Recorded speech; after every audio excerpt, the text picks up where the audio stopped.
पद्धतीने बनवलेली व्हेज मराठा.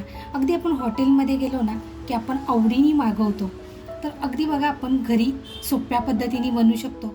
तर मंडळी सुरुवात करूया. बघा 1 वाटी बटाटा घेतला आहे मी इथे, त्याचबरोबर 1 वाटी गाजर घेतला आहे, 1 वाटी किसून कोबी घेतला आहे.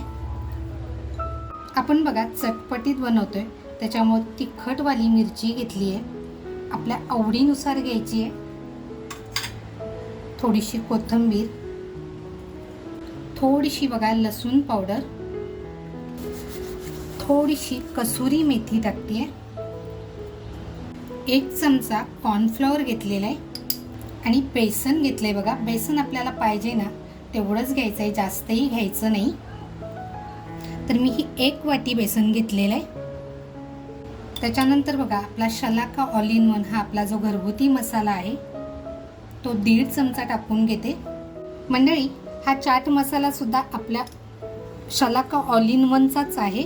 तर बघा हा 1 चमचा मी चाट मसाला टाकते. थोडंसं चटपटीत असेल तर त्याची चव अप्रतिम येते. चवीनुसार मीठ. आणि आता आपल्याला हे छान असं मिक्स करून घ्यायचं आहे. त्याच्या अगोदर हलकंसं गरम केलेलं 2 चमचे तेल आहे, तर 2 चमचे तेल न वापरता थोडंसंच वापरते. ह्यानी काय होतं, आपल्या कोफ्ते जे आपण करणार आहोत ते आतून सुद्धा अशी मऊ आणि क्रिस्पी होतील. आता बघा आपण हे छान असं मिक्स करून घेऊया. आपल्याला जर इथे वाटत असेल की थोडंसं पीठ आपलं सैल झालेलं आहे तर तुम्ही ह्याच्यामध्ये परत थोडंसं वाटल्यास बेसन पीठचं प्रमाण तुम्ही वाढवू शकता. थोडंसं बघा मला असं वाटलं बेसन पीठ लागणार आहे म्हणून मी अगदी थोडंसं बेसन पीठ टाकलं, कारण मी 1 वाटी बेसन पीठ घेतलं होतं आणि पहिलं मी थोडंसंच टाकलं होतं. कोबीला लगेच पाणी सुटतं हे आपल्या सगळ्यांनाच माहिती आहे. तर बघा आता हे छान असं तयार झाले. कलरसुद्धा बघा किती अप्रतिम आला आहे. आता इथे बघा आपण पाण्याचा अजिबात वापर केलेला नाही आहे. मग आपलं पीठ तयार झाले. थोडंसं आलं घेतलं आहे आणि आल्याचा तुकडासुद्धा मी अगदी किसून घेतला आहे. कोफ्त्याची सामग्री बघा तयार आहे. त्याच्यानंतर मी इकडे घेतलं आहे कॉर्नफ्लॉवर आणि अगदी थोडंसं तेल घेतलं आहे अगदी आपल्या हाताला लावण्यासाठी. तर बघा हाताला लावून घेते तेल अगोदर. हाताला बघा तेल लावून घेतलं आहे. आता आपल्याला जितके मोठे गोळे हवेत ना तेवढेच आपल्याला करून घ्यायचे आहेत. तर बघा आता हा छान असा कोफ्ता तयार झाला आहे. आता आपण कॉर्नफ्लॉवरमध्ये थोडंसं फक्त बुडवून घेऊया, म्हणजे एक छान अशी बाइंडिंग तयार होईल. बघा कोबीला लगेच पाणी सुटतं. मग असा छान कोफ्ता आपला तयार झाला आहे. तर बघा आता असे आपण सगळे कोफ्ते आहे ना अगोदर तयार करून घेऊया. थोडंसं घोळवून घ्यायचं.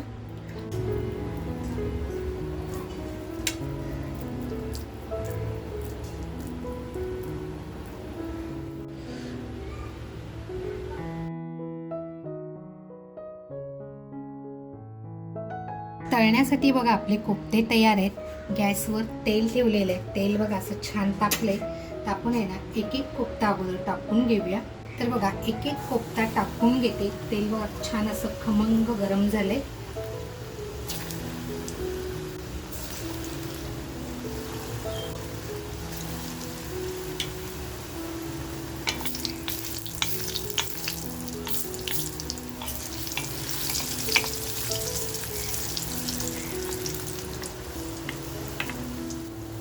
कोफ्ते बघा आपल्याला छान आहे ना फ्राय करून घ्यायचे, पण करपवायचे नाही एवढी काळजी घ्यायची आपल्याला.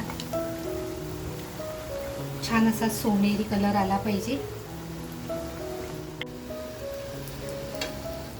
तर बघा स्लो फ्लेमवर मी अगदी छान यांना तळून घेतलेत आणि मस्त असं सोनेरी झालेले आहेत. आता आपण एक काढून घेऊया.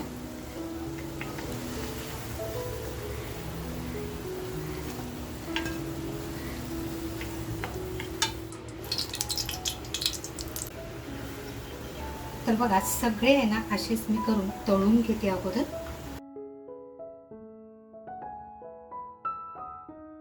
बघा आपले सगळे कोफ्ते आहेत ना असे छान तळून झालेत. काढून घेऊया आणि याच तेलामध्ये आपण पुढची रेसिपी बनवणार आहोत. त्यातलं तेलसुद्धा आपण अगोदर काढून घेऊया. तर बघा, आपलं जे तापलेलं तेल आहे त्याच्यातच 1 चमचा जिरं टाकते. लसूण अशी मस्त बघा ठेचून घेतली की लसूण टाकते. त्याचा एक स्वाद आहे ना अप्रतिम येतो. गॅसची फ्लेम बघा अगदी स्लो ठेवली आहे. कांदा घेतलाय आणि कांदा असा मस्त बारीक कापून घ्यायचा आहे. लसूण बघा लालसर झाल्यानंतर कांदा टाकून घेते. त्याचबरोबर थोडीशी कोथिंबीर. मित्रांनो, आज बनवते व्हेज मराठा. पण व्हेज मराठा बनवण्यासाठी आहे ना आपल्याला कांदा खोबऱ्याचं वाटण लागणार आहे.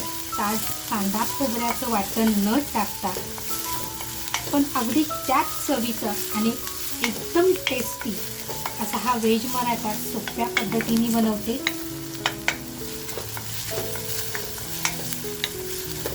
कांदा बघा आपल्याला छान असा पोळून घ्यायचा आहे, म्हणजे तो लालसर झाला पाहिजे. थोडंसं हिंग टाकते बघा.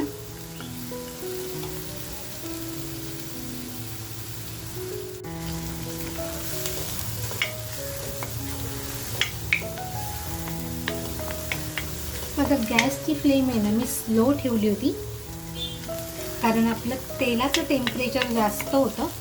आता मी गॅसची फ्लेम फुल केली आहे. बघा आपला कांदा लालसर झालेला आहे. तर आपला शलाका ऑल इन वन हा आपला जो घरगुती मसाला आहे तो मी 1.5 चमचे टाकून घेते, कारण आपण मिरचीचा सुद्धा इथे वापर करणार आहोत. आता इथे आहे ना कांदा लसूणचा वापर करतात, तर मी इथे आपला भाजी मसाला वापर करते. तर बघा भाजी मसाला मी 1 चमचा घेतलेला आहे. इथे बघा आपला मसाला जळू नये म्हणून मी गरम पाणी केलेलं आहे. त्या गरम पाण्याचा वापर करते. अगदी कडकडीत पाणी गरम करून घेतले बघा. मित्रांनो, जे मी टॅमॅटो प्युरी केली होती तर मिक्सरचं भांडं धुवून घेतलेलं होतं, तेच पाण्याचा वापर मी इथे केला आहे. आणि आता आपल्याला हे छान असं खमंग परतवून घ्यायचं आहे. बघा इथे कांदा मसाला जरी आपला नसेल तरी आपल्याला अगदी झटपट बनवता येणारी रेसिपी आहे. आता हे आपल्याला आहे ना तेल सुटेपर्यंत छान असं परतवून घ्यायचं आहे. बघा आपला मसाला अगदी छान झालेला आहे. अजून तरी आपण बघा मीठ टाकलेलं नाही आहे. आता 2 टॅमॅटोची प्युरी करून घेतली आहे. अगदी मी छोटे टॅमॅटो घेतले होते. आणि आता आपण हे सुद्धा असं छान मिक्स करून घेऊया. त्याचबरोबर आहे ना चवीनुसार मीठ टाकून घ्यायचं आहे.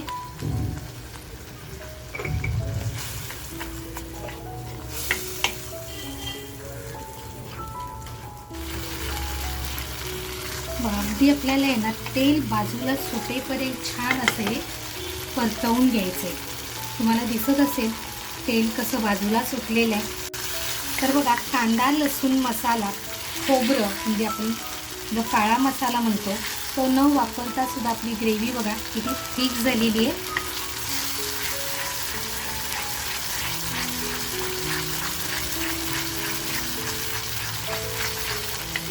मित्रांनो, इथे आहे ना मी अर्धा टॅमॅटो आणि आपला घरगुती मसाला एकत्र करून केचप तयार केले ते टाकते.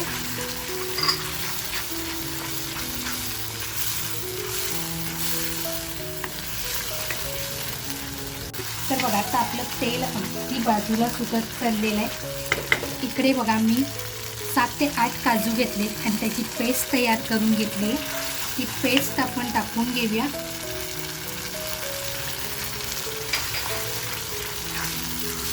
त्याच्यानंतर फ्रेश क्रीम घेतली आहे. आपल्या घरी मलई असते तर मी ही फ्रेश क्रीम घेतली आहे, तर तीही अशी टाकून घेऊया. आणि आता आपण काजू आणि फ्रेश क्रीम टाकली आहे, त्याच्यामुळे आता आपल्याला पाणी टाकून घ्यायचं आहे. पाणी बघा अगदी उकळतं पाणी टाकते, कारण काजू टाकल्यामुळे आहे ना ग्रेव्ही आपली खाली लागू शकते.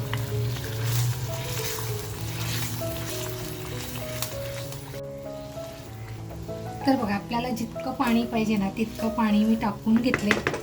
वरून आहे ना थोडासा चाट मसाला टाकून घेते आणि बघा थोडीशी कसुरी मेथी टाकते, थोडी कोथिंबीर टाकून एक 2 ते 3 मिनिटं आहे ना आपण मसाला छान असा शिजवून घेऊया. बघा 2 ते 3 मिनिटं झालेली आहेत. आपली ग्रेव्ही सुद्धा बघा, ग्रेव्ही ना आपल्याला मध्ये मध्ये हलवून बघायची आहे, कारण काय असतं ना आपण काजूची पेस्ट टाकल्यामुळे ते खाली लागू शकते. बघा आता इथे आपल्याला पाणी वगैरे टाकायची गरज नाही आहे. आता बघा इथे आहे ना मी आल्याचे तुकडे टाकते, म्हणजे आलं किसून घेतलेलं आहे. त्याच्यानंतर आपण चटपटीत रेसिपी बनवते म्हणून बघा मिरच्या टाकते.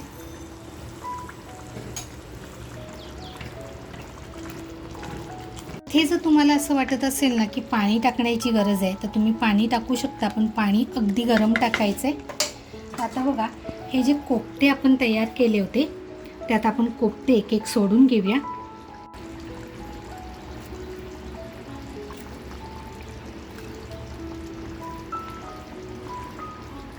तर बघा आपण कोफ्ते टाकून घेतलेत. एक 3 ते 4 मिनिटासाठी आहे ना गॅस चालू ठेवूया आणि मग बंद करूया. मित्रांनो, आता जो आपण भाजी मसाला वापरला आहे तो आपला शलाका ऑल इन वनचा भाजी मसाला आहे. तर हा भाजी मसाल्याचं आपल्याला ग्रेव्हीसाठी आपण जो कांदा खोबरंचा मसाला करतो तो मसाला करण्याची गरज नाही आहे. तर 1 चमचा जर आपण हा भाजी मसाला वापरला तर आपली ग्रेव्ही अगदी थिक होते आणि चवीलाही खूप सुंदर लागते. तुम्ही आता जे काही मी मसाले वापरलेत ते डोळ्यांनी बघितलेत, तर कोणाला जर हवं असेल तर तुम्ही ह्या नंबरवर ऑर्डर करू शकता. तर आता आपला व्हेज मराठा खोलून बघूया. आहा, इतका जबरदस्त सुगंध येतोय आणि आपलं बघा अगदी छान व्हेज मराठा तयार झालाय. वरून बघा थोडीशी कोथिंबीर टाकून गॅस बंद करूया आणि 1-2 मिनटं फक्त असंच ठेवून देऊया. थोडंसं बघा तेल तापत ठेवलंय. तेल छान तापल्यानंतर लसूण टाकायचे, लाल मिरच्या, थोडंसं हिंग,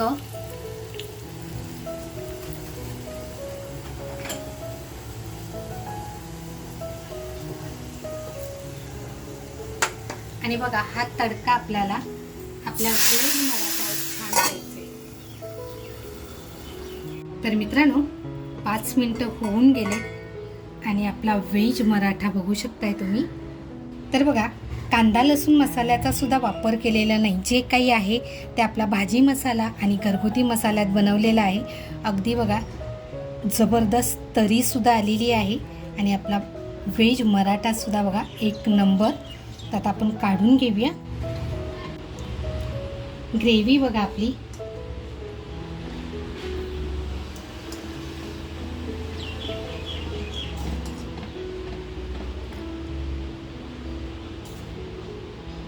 बघा, आपला कोफ्ता सुद्धा एकही असा विस्कटलेला नाहीये, तुटलेला नाहीये, अगदी परफेक्ट झालेला आहे. आणि बघा वरून थोडीशी अगदी कोथिंबीर. मित्रांनो, साध्या सोप्या पद्धतीने बनवलेली व्हेज मराठा अगदी आपण हॉटेलमध्ये गेलो ना की आपण आवडीने मागवतो. तर अगदी बघा आपण घरी सोप्या पद्धतीने बनवू शकतो. तर तुम्हाला ही रेसिपी कशी वाटली, आवडली असेल तर नक्कीच एक लाईक करा, आपल्या मित्रपरिवारामध्ये शेअर करायला विसरू नका. आणि हो, तुम्ही तुमच्या घरी बनवून नक्की मला सांगा की तुम्हाला ही रेसिपी कशी वाटली. मस्त खा आणि स्वस्त राहा, त्याचबरोबर स्वतःची काळजी घ्या. आणि हो, तुम्ही ही रेसिपी कुठून बघितली मला नक्की कळवा. थँक्यू. मंडळी, आपण जो कोफ्ता केला होता तो बघा किती परफेक्ट तयार झालेला आहे. आणि आता आपण ग्रेव्हीतला कोफ्ता बघूया.